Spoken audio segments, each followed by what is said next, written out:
Hey, well, welcome to the social media week. We're going to talk about social media monitoring, social media investigations. I think this is a huge wave of the future for us. I think that we've seen a lot of social media things really pop up. I think if we kind of rewind almost a decade ago now, we had the show To Catch a Predator, right? Where these guys were going on MySpace and Facebook and setting up meetings with predators, and people were using social media as a predatory tool. I think that still happens a lot. What we don't see a lot of is the investigations like To Catch a Predator happening. What we see a lot of is after investigations where, a parent turns this information over to us and we begin the investigation in that time and in that way.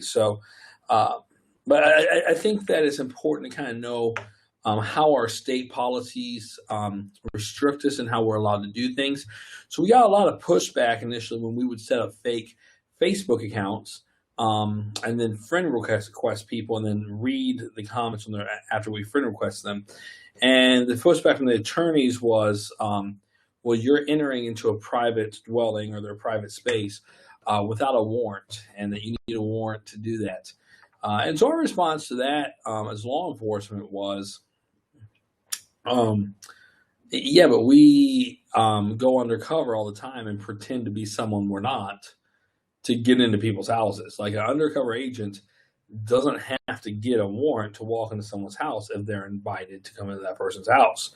The same is true in the Facebook world, where if we're invited to come into the person accepts our friend request and they don't know us or we're being an undercover agent at the time, it's just fine for us to go into that person's Facebook page and exploit their data and use it for investigations. Now, where we kind of get into this weird situation, and some courts are different. Right now, most courts are supporting this, is that Facebook and some of these other social media sites have these terms of use and these policies that say you can't misrepresent yourself, you can't misrepresent who you are, and you can't have a Facebook profile that's not really who you are. And then that's a violation of our terms and conditions, and you don't have authority to use our information if you do that. It's like I said, it depends on your jurisdiction. So, but so far right now, it seems that the courts are saying, wait, it's an undercover agent. They're allowed to pretend to be somebody else. If that person friend requests them, that's on them. Or if that person accepts a friend request, that's on them, and we're allowed to do that. But it's just something to consider and kind of something to keep your eye on as we do these investigations. What I really wanted to talk to you about today is social media monitoring. So I really believe so. I teach active shooter classes on our campus all the time, and I always get the questions of, what's I don't know, what's the best response for an active shooting? What's our best response? How can we defend ourselves? And I really believe that the best defense to an active shooter is to have great intelligence to prevent the shooting from happening. I believe that's the best thing that we can do is to really ramp up our intelligence and hammer down at having the best intelligence out there. And so I believe that social media monitoring is one way to do that. Now you can do that yourself. So if you go to Twitter and you type into the search bar police, you're going to get all these hits for Twitter of people that posted something about the police, right? And so every day you can go to Twitter and go down that list of words that you want to search for and keywords that you think are important. And that's great. That's great. The problem is it's going to take hours and hours and hours every day. Another issue with the Twitter piece is that you really aren't searching those that are just in your area. You're searching everybody on Twitter, right? And so I think that's important to know that we're really wanting to focus on an intelligence piece. I don't care if someone in California is posting about killing police officers if I'm in Ohio. And I mean, of course I care, but that's not a threat to me in Ohio. And so what I really want to do is look at threat assessment for my area. And so what we have seen developed is these companies that go into agreement with Twitter and Instagram and all these other social media sites and say, hey, listen, we're not asking for private information. We're not asking you to give us the private posts. But anybody that posts on something that's public knowledge, can we have all those and all that data from that public posting? So they have a pipeline going into their system of all that public data and all the posts that those people are making. And so once they get that pipeline, then their system has keyword searches and produces documents for you that gives you alerts that if some of a word is used that is an alert word, you're notified of it. So I'm going to give you, for just a moment, a chance to see a system like that in play and for you to see how that's used. So let me share my screen with you. So this is a system called Social Sentinel. And Social Sentinel does exactly what I explained to you. They have an agreement with all these different companies. And they basically scavenge the webs, or pull in all this data. And so I asked Social Sentinel to set this up for us so we can kind of get an idea of what's going on. And so this right now is set for a keyword search. So I want to take that off, and I'm actually going to do a full search.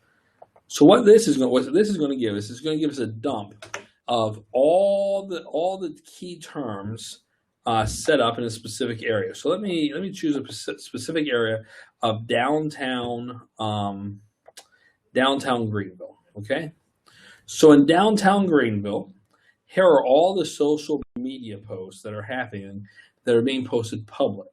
So this Kenneth Dobbs posted a meal at my new job before I start.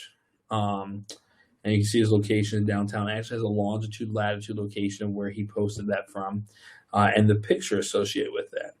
And so we just can scroll down here and we can see all this. Now, what you're seeing here is highlighted words.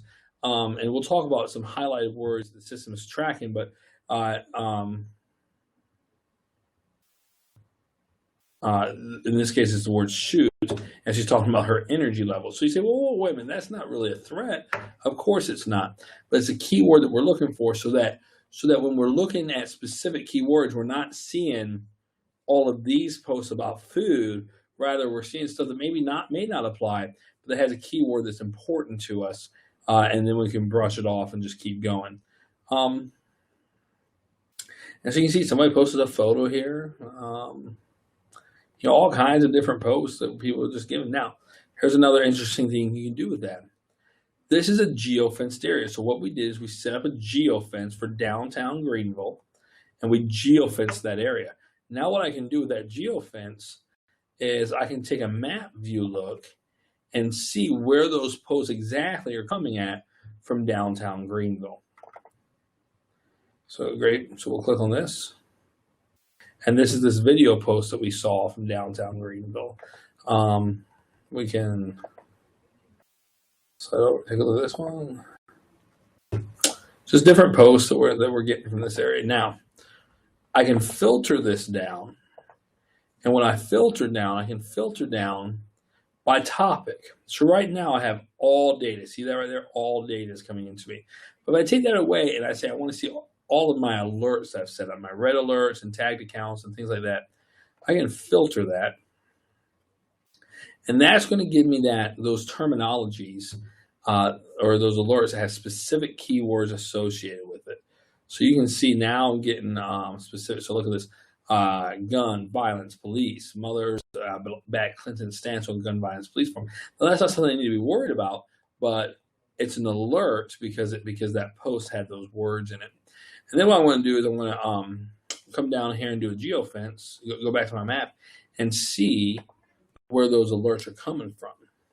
So now I can zoom in and see what those, and now I'm only seeing the alerts with those specific words in it. So awesome core after a killer workout, basically. And so we're getting those keywords for that. So I can see where exactly on the map that was posted. So can you see the value in this? Now let's talk about keywords.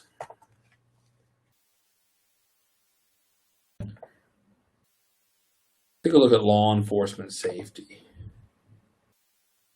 These are the words that this company, Social Sentinel, has associated as being law enforcement safety words that we need to be concerned about. So it's going through and it's finding all these words in all the posts that people make, and it's giving me an alert. Now maybe I don't want to see every time that somebody posts the word cops. So I can just turn off that keyword alert. We also see they do keywords for narcotics, 420, things like that. Angel Mist.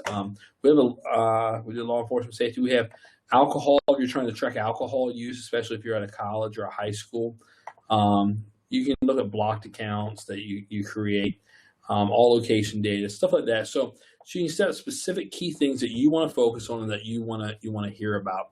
I think that's a huge piece for us. Instead of just getting all this data dump, we're able to really focus down and look at specifically what we want. We're also able to geofence the area that we want to focus on, which I also think is a very important area. I don't want to, and I can set up multiple geofences if I wanted to. I can have a geofence over here in Greenville, and then if maybe my team's traveling to Wisconsin, I can geofence that school in Wisconsin and pull information and just do intelligence that way. Can you see the value in that? I hope you can. I hope you can see that this is a great resource tool, not going to be abused, right? But here's the thing: we're not digging into people's accounts that are private. So the feeds that these companies are getting are not private information. It's when people are posting things and making them a public post, right? And so I think that's important. That's an important piece to remember, an important thing to know. So with that said, I'll let you this week kind of have a discussion about social media monitoring and some of the effects of that and things we're going to see with it. I hope you enjoyed that video. I thank Social Sentinel for letting me kind of hop in that system and kind of show you what it looks like. I encourage you, if you're in a law enforcement agency, to look at a company like Social Sentinel to kind of consider maybe we should monitor social media posts. Maybe we could be alerted to crimes of violence before they happen. Or maybe we can use it as an investigative tool after the fact and pull that information to see what was said about that specific thing. So with that said, thanks a lot. Have a great day and enjoy your week.